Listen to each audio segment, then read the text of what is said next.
الحمد للہ رب العالمین والصلاة والسلام علی سید الانبیاء والمرسلین۔ نبی کریم صلی اللہ علیہ وسلم نے دعا مانگی اور اس کے بعد حباب ابن منذر جو وہاں کے حالات کے اور جنگ کے آداب کے واقف تھے، ماہر تھے، ان سے نبی کریم صلی اللہ علیہ وسلم نے دریافت کیا کہ ہم جس جگہ کھڑے ہیں کیسی جگہ ہے؟ تو ڈھلاؤ کی جگہ تھی۔ کفار مکہ نے، مشرکین نے جو جگہ منتخب کی تھی وہ اوپر تھی، اور یہاں پانی کا کوئی نظم بھی نہیں تھا، ریت بھی تھا جس کی وجہ سے اندر پیر دھسے جاتے تھے، اور سامان جنگ تو ان کے پاس نہ کے برابر تھا۔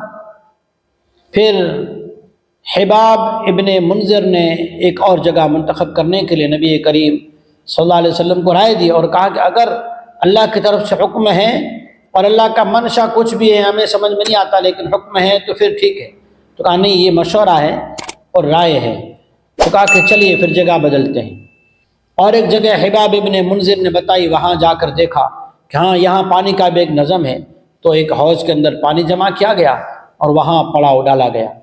پھر شیطان نے کچھ وسوسہ ڈالا کہ ایک طرف تو سب کچھ اسباب کے ساتھ سامنے جنگجو قوم کھڑی ہے اور ہم جو ہے بے سر و سامان کے ساتھ ہیں، یہ تو اپنے آپ کو ہلاکت میں ڈالنا ہوا۔ یہ شیطانی وسوسہ تھا۔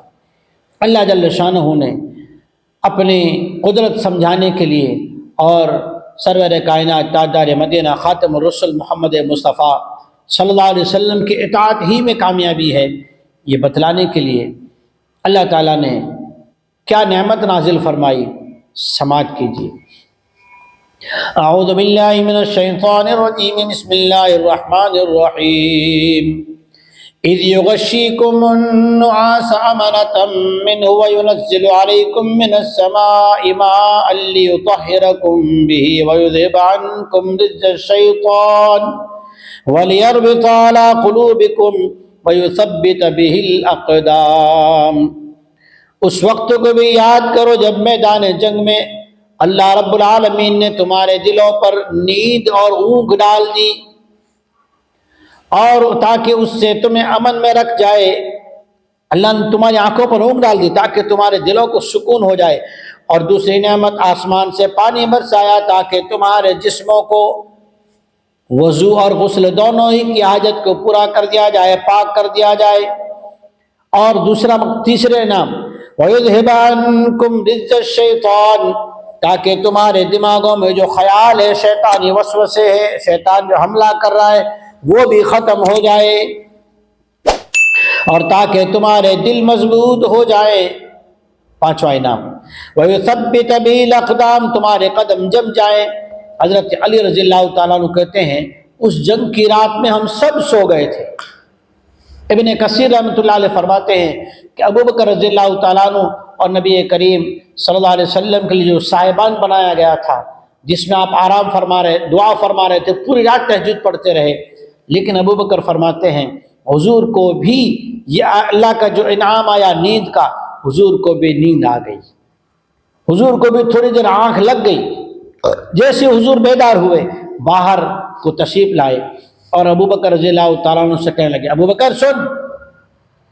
حضرت معاذ باہر چوکیدار تھے، پہرا دے رہے تھے، اور ابوبکر رضی اللہ تعالیٰ عنہ ساتھ تھے۔ حضور نے ابوبکر سے کہا سن، دیکھ یہ جو سامنے کا علاقہ ہے نا، اللہ حضرت جبریل آئے ہیں اور بتا رہے ہیں کہ یہاں ابو جہل قتل ہوگا، یہاں پہ فلاں ہوگا، یہاں پہ فلاں ہوگا۔ اور پھر ابوبکر رضی اللہ تعالیٰ عنہ کہتے ہیں جیسے جیسے نبی کریم صلی اللہ علیہ وسلم کو حضرت جبریل نے بتلایا تھا وہ منظر آنا سامنے شروع ہو گیا، اور حضور کے چہرے پر انبساط، خوشی کا اظہار ہونے لگا، حضور کا چہرہ چمکنے لگا۔ اور دوسری چیز کیا تھی؟ شیطان نے ایمان والوں کے دلوں میں بات ڈالی تھی کہ ان کفار سے مقابلہ، اس لشکر سے مقابلہ کر رہے ہو جن کے پاس سب کچھ موجود ہے اور تمہارے پاس کچھ نہیں ہے۔ دلوں میں جو تھوڑا بہت ڈر خوف تھا اللہ نے وہ بھی جو ہے دلوں کو اطمینان بخش دیا، مضبوط کر دیا، اور قدم بھی جم گئے۔ بارش ایسی ہوئی کہ وہاں جو کفار کے اور لشکر کے پاس جو زمین تھی وہاں پہ پورے بارش زیادہ ہونے کی وجہ سے دلدل ہو گئی، اور جہاں یہ لشکر تھا صحابہ کرام رضی اللہ عنہ مجمعین کا اور جناب رسول اللہ صلی اللہ علیہ وسلم کا یہاں پر تھوڑی بارش ہوئی تو وہ ریت جم کر میدان بن گئی. اب میدان جنگ جو ہے وہ پوری طرح سے بدل چکا تھا. پھر اللہ جل شانہ نے اپنی طرف سے اور ایک مدد نازل فرمائی. وہ کون سی ہے؟ آئندہ سبق میں انشاءاللہ. اللہ تعالی ہمیں اطاعت نصیب فرمائے، یقین نصیب فرمائے، اسباب کو چھوڑ کر، اعمال کا، مخلوق کو چھوڑ کر، خالق کا، زندگی کو چھوڑ کر، موت کا، دنیا کو چھوڑ کر آخرت کا یقین نصیب فرمائے. آمین. وآخر دعوانا الحمدللہ رب العالمین. دین کی بات پھیلانا صدقہ جاریہ ہے. ثواب کی نیت سے ویڈیو کو شیئر ضرور کیجیے. جزاک اللہ.